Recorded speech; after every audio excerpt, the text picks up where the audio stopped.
Welcome back to Pizza Quest. I'm Peter Reinhardt. So, two award-winning chefs and a marketing guru walk into a bar and freak out. Yes, sounds like the beginning of a bad joke. Sorry, but the result was a new product called Pizza Freak, a frozen Detroit-style pizza and focaccia hybrid whose mission is to create a restaurant-quality pizza that a family can enjoy at home by elevating frozen pizza through chef techniques, premium ingredients, and a fine dining mindset. Ambitious, yes, but they're pulling it off, and we're about to find out how they did it, how they make it and brought it to market, and who they are. Chefs Brad Daniels and Brad Kilgore, yes, the two Brads, and marketing partner Matthew McKenney, welcome. We're going to get to know you guys over the next few minutes, but first, tell us how the three of you came up with the concept of Pizza Freak. Great. Thanks, Peter. Sure. Well, where do we start? Matt? Well, I'll speak for these guys. And I think Brad Daniels is having some sound problems, by the way. So it was during COVID, and we were having conversations about what was happening in the restaurant industry and what was happening in pizza, particularly the thicker pan style pizzas, which had really blown up in popularity all of a sudden in both Miami and Philadelphia. So these were pizzas that you had a hard time getting. You had to order them a week in advance. They give you a 15-minute window next Wednesday to go pick it up. And we thought, wow, what's happening here? All of a sudden, Detroit style pizza is blowing up, which is a style that we all loved. I thought it was kind of, underrepresented in both of our markets, and maybe that's why it was starting to grow in popularity. Um, and so Brad Kilgore and I were discussing it. He had been hosting a pop-up in his restaurant at the time that was making it a similar style. And Brad Daniels and I were working in our Drexel test kitchen where I have a bunch of kind of advanced culinary equipment. At Drexel And University? at Drexel University, Oh, yeah. yeah, okay. Brad's an instructor there, and while he was building his first restaurant in the Philly area, Trissini, he was helping me show other chefs how to use that technology. So, as a culinary instructor there, Brad would we have demonstrations, and one of the things that we were talking a lot about were last year, as restaurants were kind of limited in how much staffing they could have because of social distancing. People couldn't make as much food as sometimes they had demands for. So the idea was to spread out production in advance of service by making food and then either freezing it or chilling it effectively so you get extended shelf life. So we started down that road from business perspective, really at looking at what's the style of dough that would lend itself well, and we began reading books like your books and Dan Ricker's book and every good bread book and pizza book we could find, and analyzing recipes and going back and forth with Brad Kilgore about what do you think the right type Yeah, I of mean, recipe. back and And forth, we were sharing recipes either on like Google Docs, and you were shipping finished products from Philadelphia down to Miami. So you were Just you were at the time you were based in Miami, right?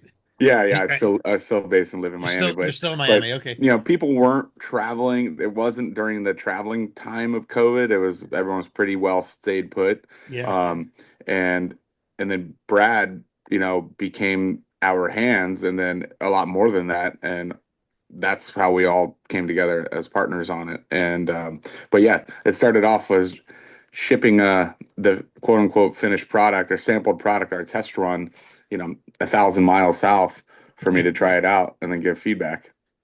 It's a lot of frozen shipping going on there. It was sort of the beta testing of can we ship this thing too, which a lot of people were ordering food shipped to That's their right. Yeah. doorstep at that time. Um, so that all these paths are sort of how the three of us got together to build this. So that's kind of like the origin story, but let's go back a little deeper into both Brads are very successful award-winning chefs. Brad Kilgore, you're based in Miami, but you just opened a hugely ambitious project in the Trans-America building in San Francisco, right? I mean, it's pretty Correct. amazing. Yeah, I've been working What's on that the last year and a half. what's called AMA? Yeah, Ama's our higher end restaurant, cocktail bar, lounge. Really gorgeous design. It's a Italian restaurant with Japanese influences. Itameshi is the style, Itameshi. and we're about 6 weeks in now. So, if I'm not mistaken, this ama refers to these topless deep sea divers from Japan who would go diving for what for Yeah, shellfish. abalone Yeah, shellfish, lobsters, anything, scallops from Hokkaido. I can only Yep. imagine the graphics at the restaurant. Yes, yes, there's some homage to them, and I think they were also known for just being very free-spirited women because it wasn't often that women maybe had their own businesses at that time, and Mhm. and so I think that also goes along with potentially why they were topless. This is a great backstory. I've never heard of a restaurant built on that, but that's kind of cool. And of course, San Francisco is the perfect place to launch an idea like that. Fair enough. Yeah. So you're back and forth then between Florida and San Francisco? Florida, San Francisco, a little bit in Latin America and Honduras, and we have a project in Mexico under construction as well. So spending a good amount of time on a plane these days.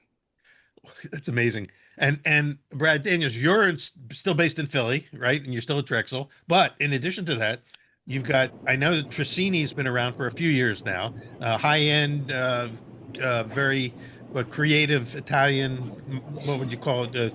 Traditional Italian, We traditional kind of modern. we kind of like to call it rustically refined modern Italian, but Yeah. the more I say the word modern, it makes less and less sense because we're just really going back to the roots on a lot of things. We're doing a lot of dry aging in house and charcuterie making, and obviously all made homemade, fresh and extruded pastas and desserts and gelato, and so the modern part is kind of doesn't make sense, but But I know that the last I don't time I know. was in Philly, I had intended to come. It was on my wish list to get over there to eat at Trissini, and then something came Yeah, up in our family, and wasn't able to get over. But yeah, we say Philly for geographical ease on people, but I'm all my places are based in the Philadelphia area, greater Philadelphia area. yeah.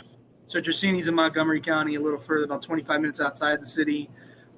We have a place at a really, really Victorian, old school town, the very, very most southern point of New Jersey, called Cape May, which Oh, is an old school shakes, steaks, chops, seafood towers, things like that. And then we just launched our newest, very ambitious project in Bucks County, which is a little further east than Tristini, called Glorious Sports and Spirits, and it's a really fun, whimsical Italian American pizza fueled sports bar. So I it's looked a at the menu. The menu is spectacular, and maybe want to jump on a plane and get over there. I've got an old childhood friend who lives in Bucks County. I've got to connect with him and get him over yeah, there. it's a fun spot, especially this time of the year with all the sports and stuff going on and holidays shaping up. So yeah, we've been in it for about 5 weeks now, and it's starting to take shape of its own. Well, so you got a lot of projects going, and both of you Not as guys much have. as not as much as the other Kilgore. I can't keep up with him. You guys, but We between the both two of you, and then you've got Matt, kind of you're kind of the glue. It seems like in all this. That is absolutely Matt the glue. for sure he's the glue, and amongst a few other things. And Well, the butterfly whisperer because he's always trying to grab me and Kilgore to out of the ether to get in a meeting and figure things out while we got all these other balls in the air.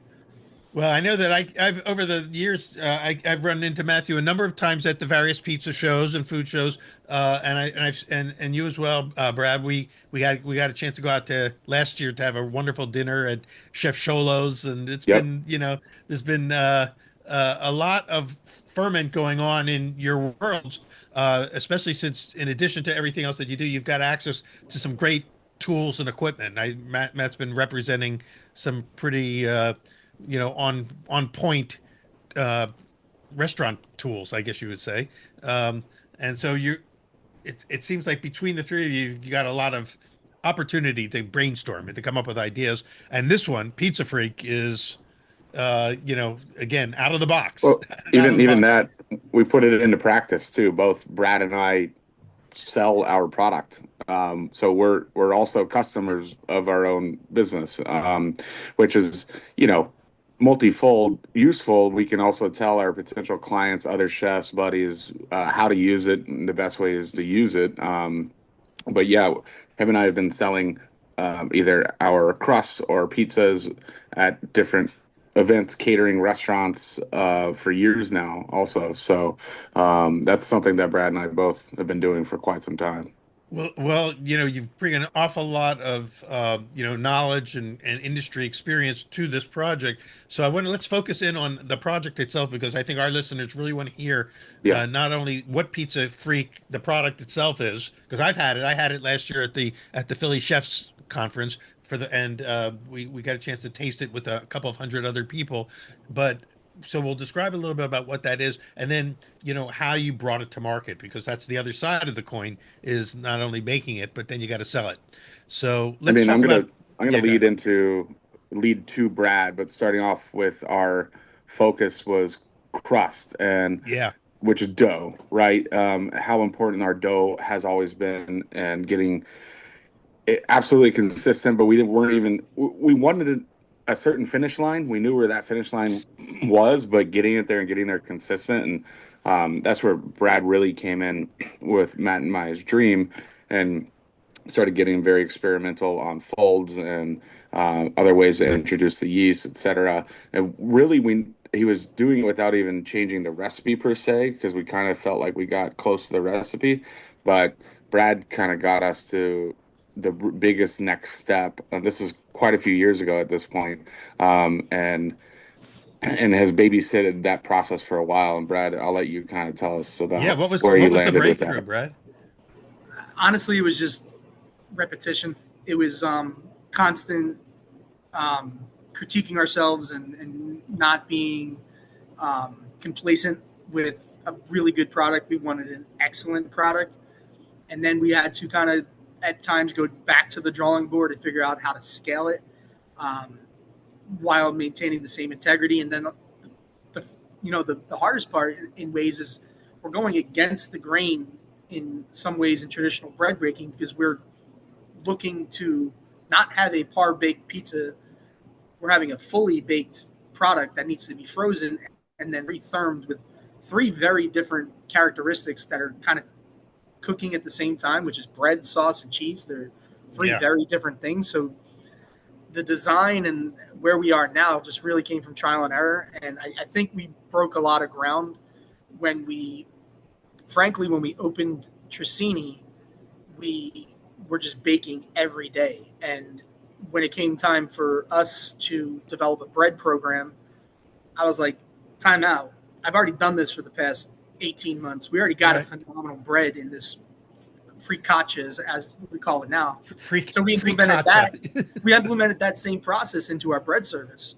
So we were just doing it every day and tweaking it and tasting it and freezing it and therming it like accidentally, and then just going through the steps to really see how far we could take this to be delicious, all the qualities that you love in a square pie. But then the additive of freezing and retherming Yeah. There's was a kind of lot the of first step. layers of Yeah, complexity in all this. Yeah. yeah. There's a lot of layers of complexity and things that we had to almost reverse engineer from traditional or from newfound par baked frozen bread products. We had to go kind of, like I said, the opposite direction against the grain, So you and almost then had to you had scaling to it reinvent the wheel. a little bit, like almost not reinvent the wheel, because I think that's being a little too bold. But um, once we got it in a small capacity, we then needed to figure out the best way to scale it, and that was a whole nother year-long process to figure out the best ways, the best methods, the time, the temperatures to be able to scale it and still get the same product.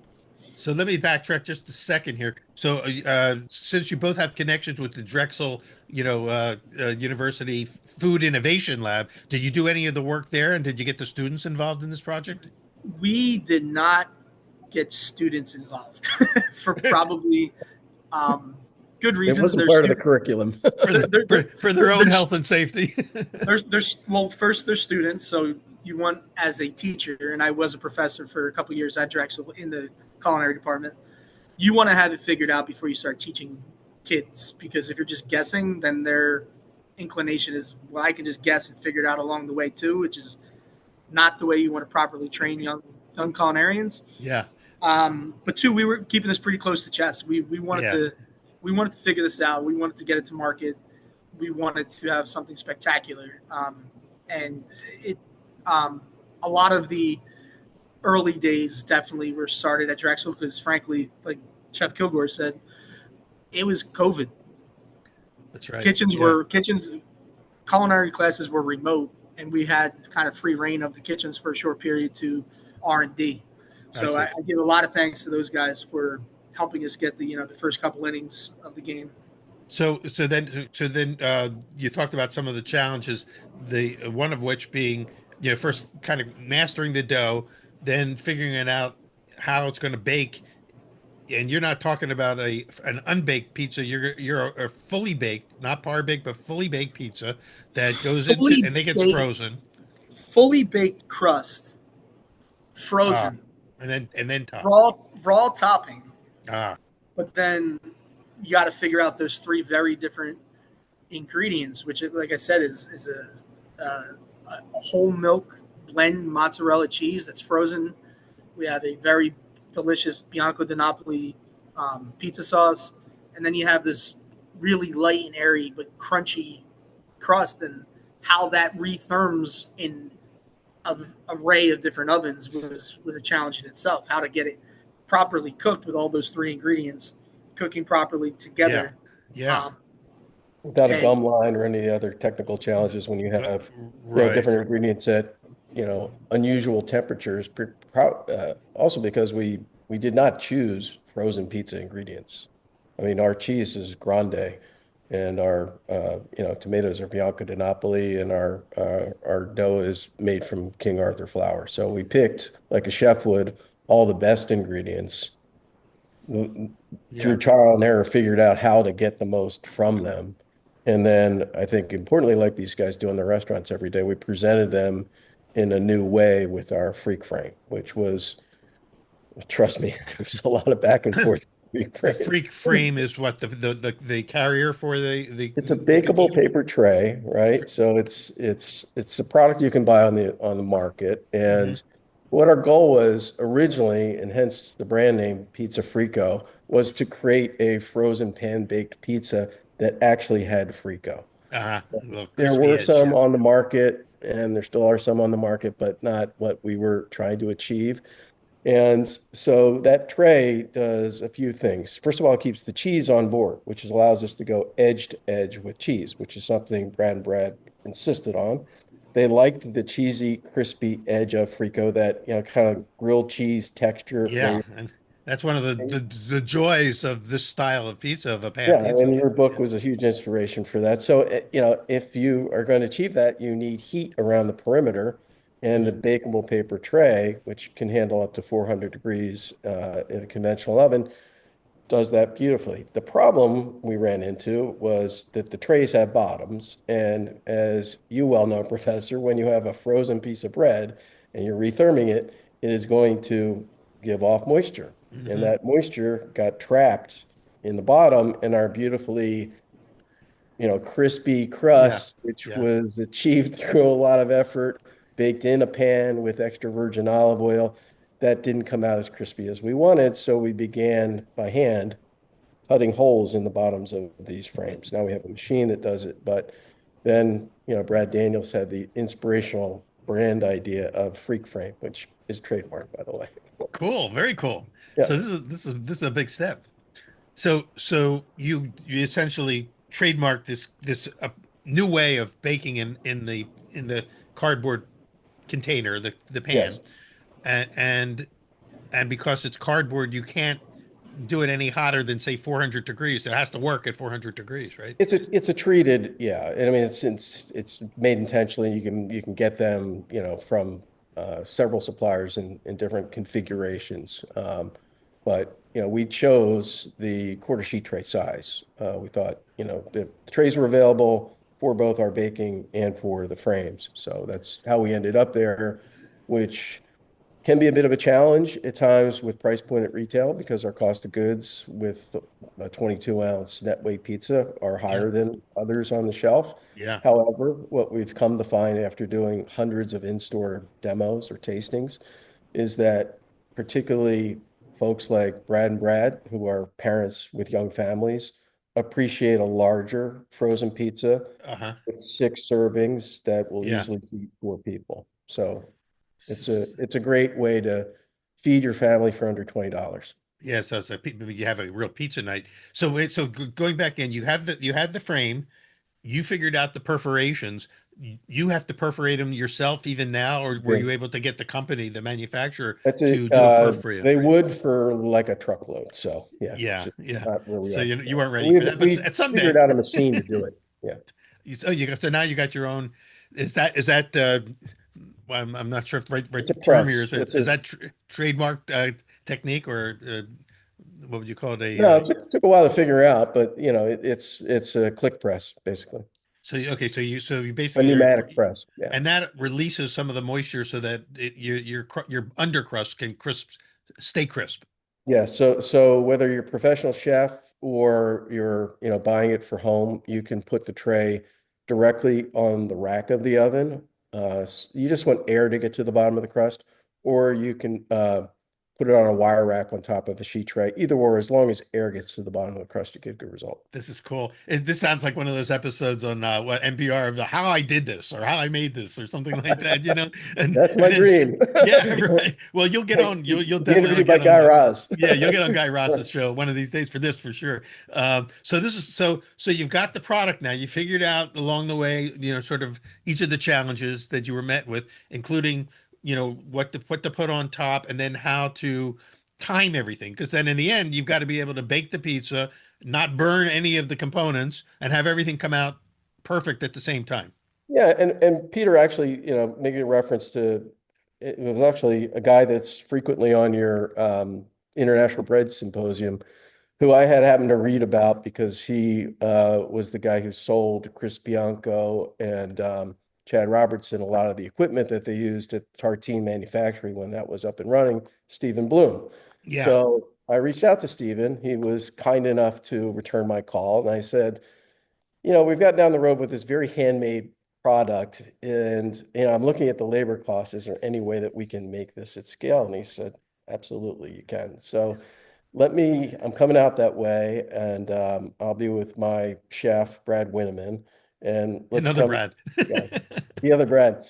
So let's come see you guys at Drexel. So they did, and they were very gracious and they're highly encouraging. And they said, look, artisanal bread that's frozen has been a thing in this country since Nancy Silverton, who Brad Winneman had started with and actually ran La Brea Bread I remember that. to the Yeah. point of, he had 400 employees there at one time. So he said, you can do this, and there is European equipment that can handle high hydration dough gently. You got to go see it. They don't send you any pictures. So we did see it, and we know that it's out there. It's our goal to be able to build our business to the point where we can actually utilize that equipment because it's very expensive. But for now, we're doing everything that we do by hand. So. Wow. So, all right. So you're still in, maybe we'll call the entrepreneurial phase of the company, moving towards where you'll be, mature enough to be able to mass produce or scale it up to another level. So what Yeah, levels are you we're at able to now? scale pretty well now. I mean, our biggest challenge, frankly, was getting from Brad's restaurant where, we had limited space, limited production, but we had a great product. We got great, critical acclaim from Food and Wine, doing the Philly Chef Yeah, Conference. you guys got listed in Food and Wine as one of the top new products of the year, right? I mean, Yeah, they've been really supportive of us. So, yeah, yeah. yeah, fortunately, it was kind of going back to Drexel. Mike Trout was running the Drexel Philly Chef Conference. He invited us to be part of the Monday lunch, which is a great venue. There's probably 20, local Philly food people, generally casual concepts, pizza guy, hoagie guy. And, the people from San Pellegrino were there. They had a booth next to us. They were pretty friendly with Brad Kilgore already. And they were doing a brand activation at 2023 Aspen Food and Wine in their booth, which is, a beautiful station Yeah. out there. And they said, hey, we have this new flavored sparkling beverage, and we think it pairs well with pizza. We're doing an activation. Do you guys want to come out and serve your pizza in our booth with our beverage and do a couple paired pizzas? We're like, yeah, we could go do that. So, Nice I offer. don't know what we expected, but, Brad Daniels and I baked a bunch of pizzas. We froze them. We stuck them in cooler boxes. We flew to Denver. We drove over the mountains. We got out to Aspen. Brad Kilgore met us there. And we did we kicked it off with a rooftop party that was sponsored by Campari. And it went fantastic. People were raving about the product. And Hunter Lewis, who's the editor-in-chief of Food and Wine, came to the party. He's like, guys, this is really phenomenal. That's awesome. And then periodically throughout the next few days, as we were serving it at Aspen Food and Wine, he kept coming over and he brought the editorial team. And, there were a lot of, serious foodies there. And we had lines for, the 2 days of service where people are like, this pizza's phenomenal. Like, yeah, this was made in Philly 2 weeks ago. It's frozen pizza. Like, well, they didn't believe us. And so they said, well, where can we buy this? And we were still, we didn't really have a business. We had a business set up, but we weren't really ready to be Yeah.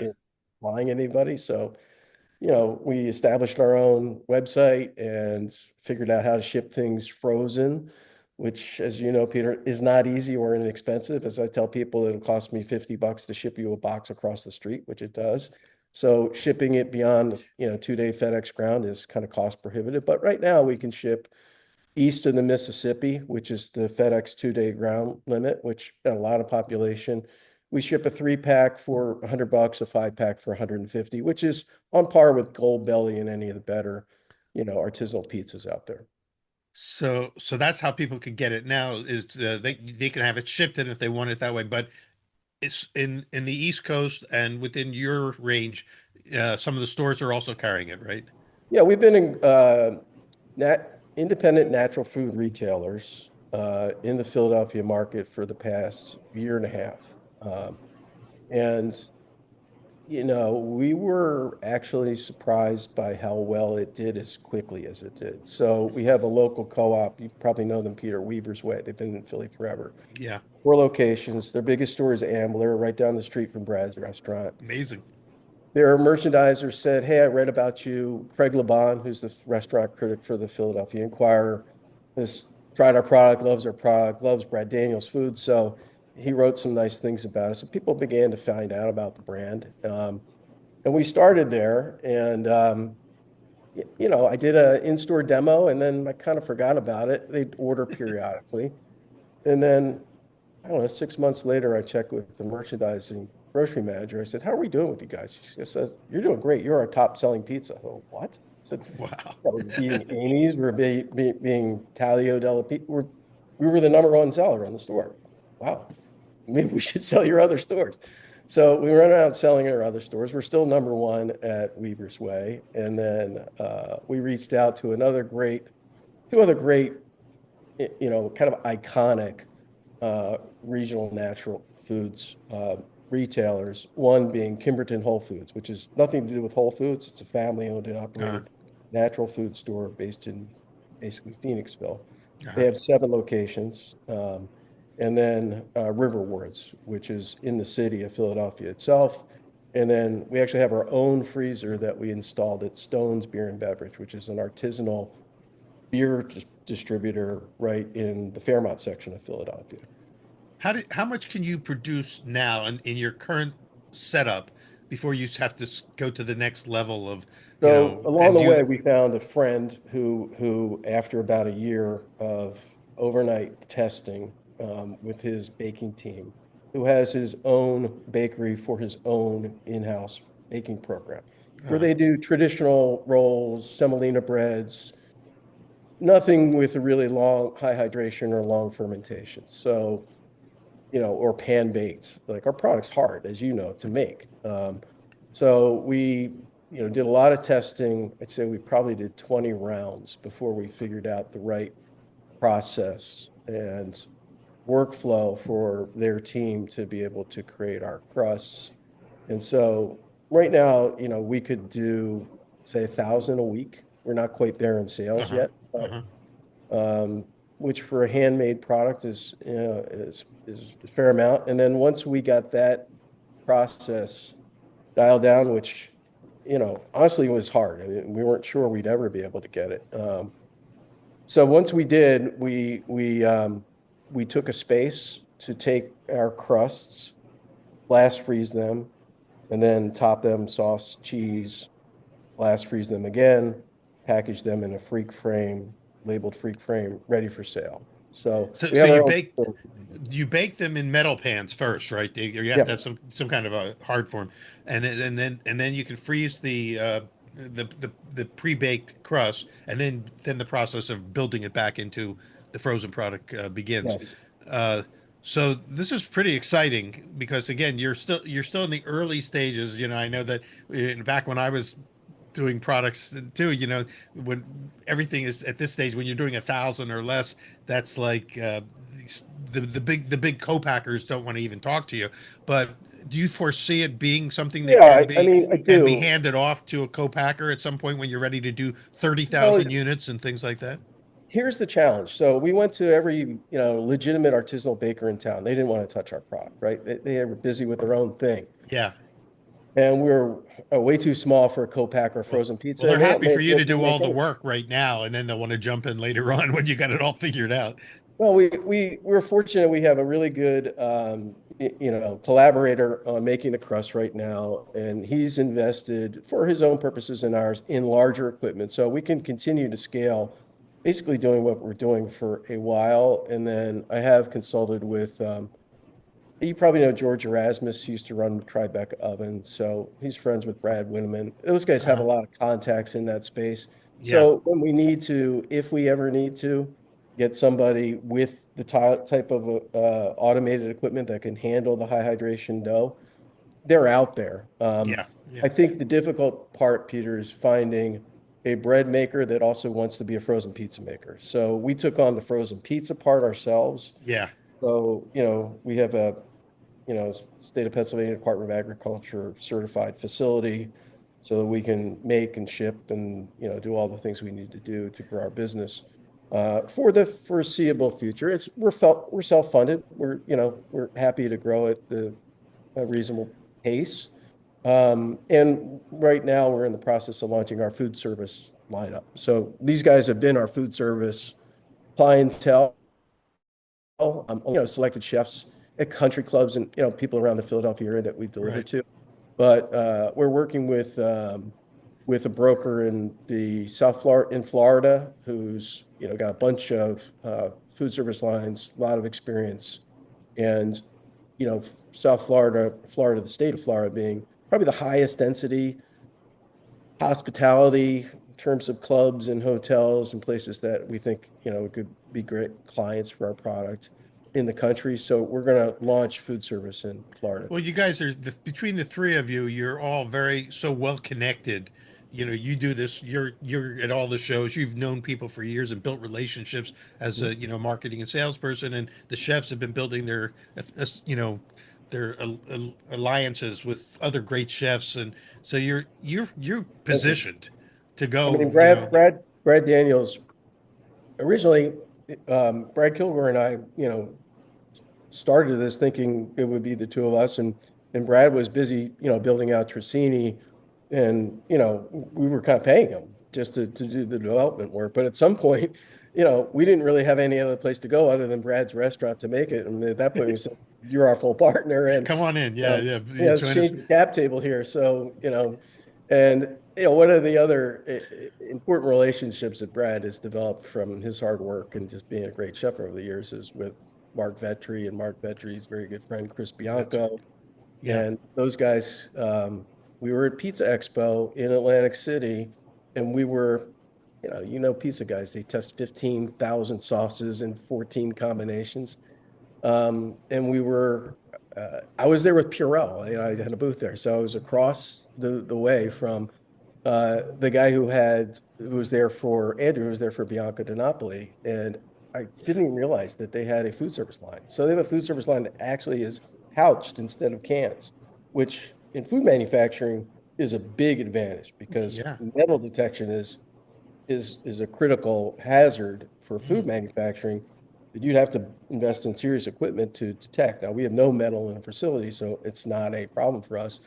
And of all the tomatoes that we tasted, theirs was the best by Yeah, far. Bianco de Napoli tomatoes. Yeah, so you're working with Rob de Napoli and that whole Rob and company. Chris, yeah, and I think honestly, because of Brad's relationship and being a Mark Vetri alumni,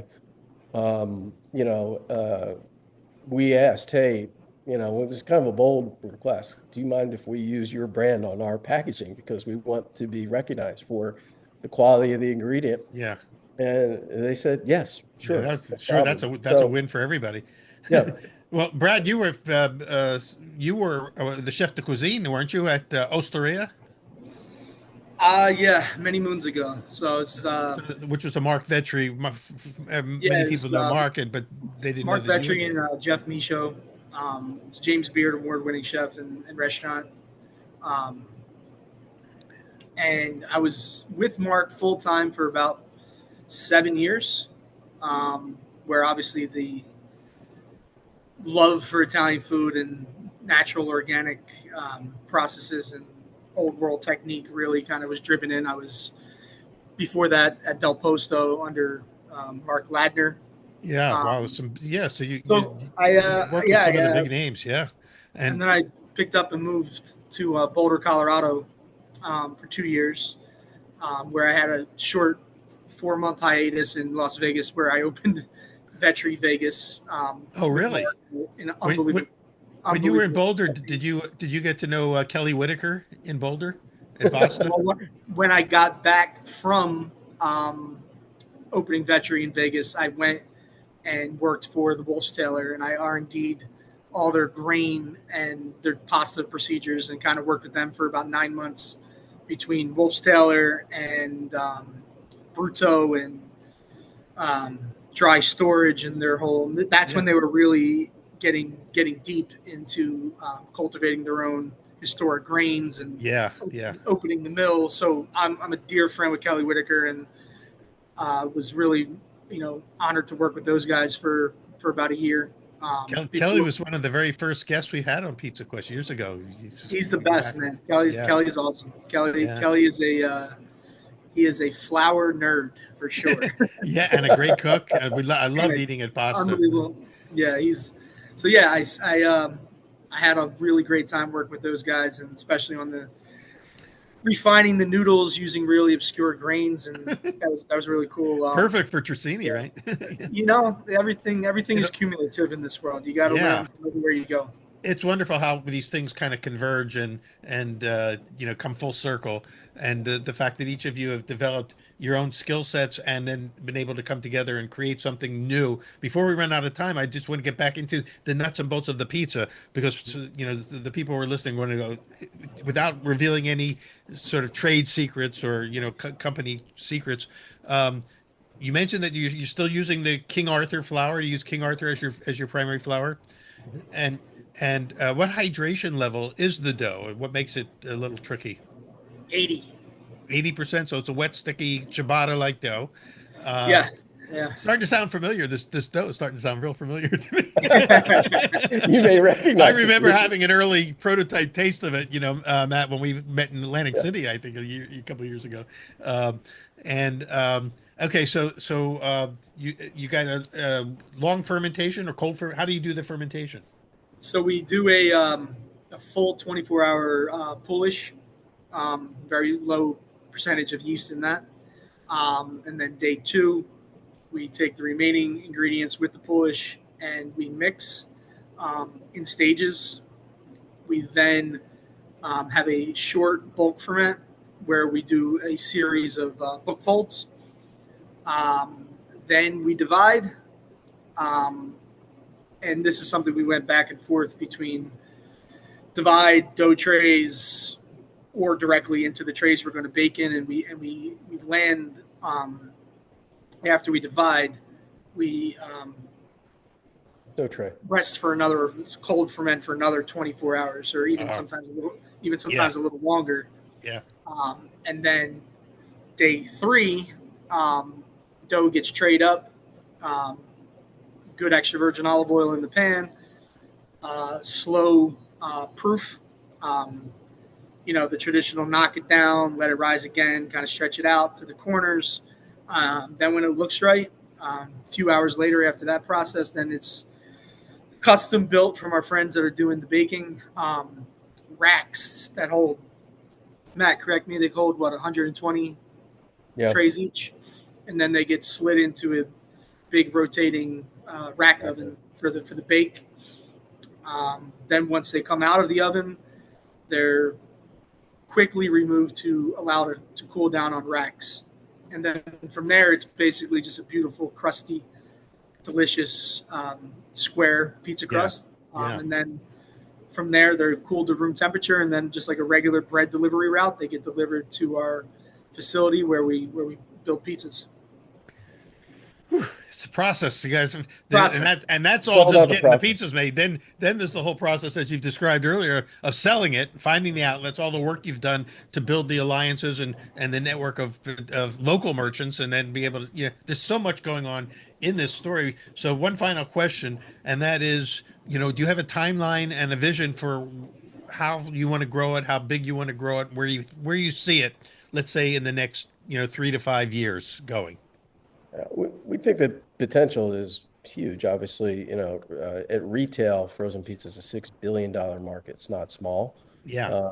We think, with the things like what Katie is doing in St. Louis and Anthony Mangieri have done, and some other people that have elevated people's level of expectation of quality when it comes to frozen pizza, that we're in a great category at a great time.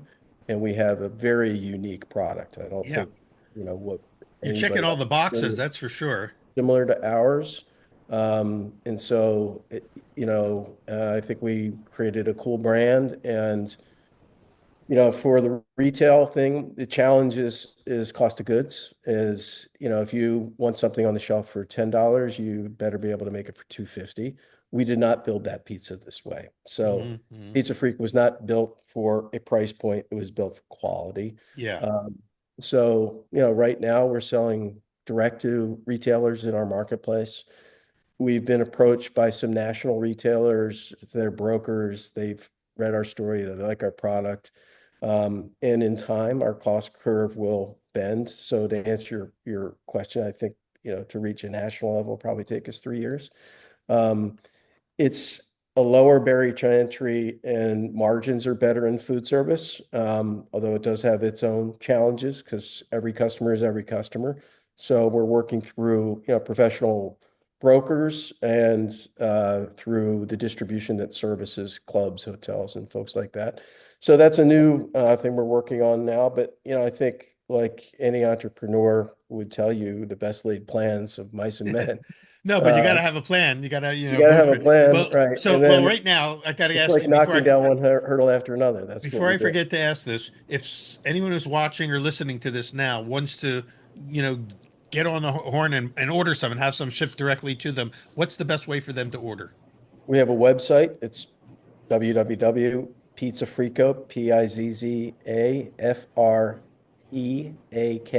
pizzafreako.com. If you Google it, it's easy to find. Wait, let me just repeat that. It's Pizza Freako, and it's Pizza Freak, and then with a CO at the end, pizzafreako.com. Mm-hmm. Okay, that's the website. So that's where people should go. And then from there, they can order, and they can get the pricing and everything Our else. Instagram is the same. Our, TikTok and all that. Pinterest, all of it. Or if you're in the Philadelphia area, we're in about 20 plus retailers currently. So in Philly, it'll be easier for the Philly folks to be able to get it directly at the retailers and probably save a few dollars on shipping. But so again, my family being in Philly, they're all going to be running out to get these. So I've got to make sure that I tell them where to go. And all that information as far as like what markets are carrying it, is that on the website as well? On our website. Yep. Okay, beautiful. Well, that's helpful because right now, we're kind of like in the early stages of something that it should be pretty exciting to follow over the next couple of years. Do you foresee the need for having to bring in investors to take it to another level. Yeah, Shark Tank type stuff or other kinds of angels to come in and be able to get you to where you can be mass producing, or is that still too far in the future? The answer is yes. To scale at retail, you definitely need cash to be able to do it because there are a lot of expenses as you go out to the retail market Yeah, that will need assistance to do. So, so far we've, self-funded everything in our development. Our goal was to find product market fit, right? Is to be sure that the market would buy a product and what price they would buy it for, and would they come back and buy it again. And we've achieved that. It is not easy. Putting a product on the shelf does not guarantee that anybody is going to buy it. Doing very frequent in-store demos, which I do 3 to 4 a week, where you hand people a piece of pizza and say, "How do you like this?" It's very exciting because when people discover it for the first time and they're kind of blown away that it's frozen pizza and they go buy one and to feed their family, and then they come back next month and they see me, "Hey, I love your pizza." And we make these in-store demos a tasting experience. We work with a lot of other local Philly food producers. We have mushroom friends, we have pickle friends, and we try to top them creatively because part of our brand idea is to have a celebration at home of pizza night, which about 40% of the population has a dedicated pizza night. yeah. And so few people have time to cook these days, but they can prep a couple simple ingredients, whether it's sliced onions or saute some mushrooms or buy some pepperoni and put it on their own pizza, put it in the oven, and have a great pizza experience they created themselves. There you go. So you kind of bring together, like you said, the chef experience, the artisan experience, and the fun pizza experience, and all for the family. Well, congratulations, guys. I know somewhere along the way we lost Brad Kilgore, He had a conflict at 11:30. I and I apologize. know that, and we were having some internet, connectivity issues as well. So, but thanks for both of you, Brad Daniels, Matthew McKenney. Thank you so much for being with us and sharing this story. And for those of you who are following along, then put a pin in it and keep revisiting the site because we're going to watch, I think, a interesting story of well, maybe the next time we'll see you, so it'll be on Guy Raz's, how I built this, or one of those shows, as you're telling the story, I keep imagining seeing you on Shark Tank, trying to convince Mr. Wonderful not to squash you like a bug, and but but but it's happening, and what I'm really enjoying hearing is how organically you've brought it along, how step by step, the pieces have fallen into place in a beautiful way, and you're not rushing the process, which again is one of the secrets to a great pizza is don't rush it, and you're not rushing it. You're making it happen because I remember hearing about this, way back 4 or 5 years ago when you were just getting it, it was still in the ideation phase. So it's wonderful to see how far it's come.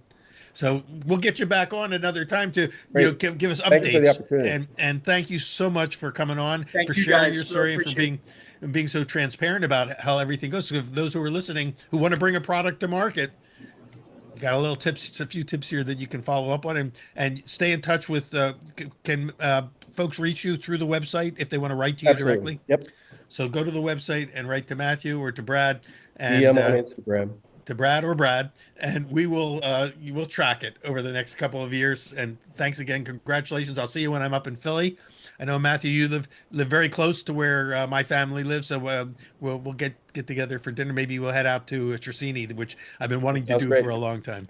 I'd be honored. I'd be honored. We'd Thank you, love it. Chef. Guys, take care, and we'll Thank see you you next guys. time Really around. appreciate it. And thank all of you for joining us on Pizza Quest. Yeah, We'll see thank you, all you guys as well. Appreciate you guys. and we'll see all of you viewers and listeners at the next episode.